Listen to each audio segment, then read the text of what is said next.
Another flood warning.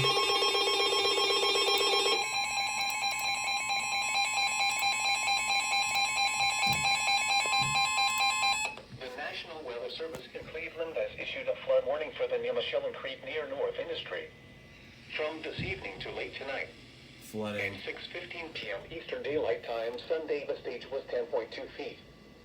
Flood stage is 10.0 feet. Minor flooding is occurring and minor flooding is forecast. Forecast. The river has risen above flood stage and will crest at 10.5 feet this evening. It will fall below flood stage later tonight. Impact at 10.0 feet. Low-lying portions of southeast Sparta Avenue and Allenford Drive threatened. Flood waters inundate recreational fields of Canton South High School.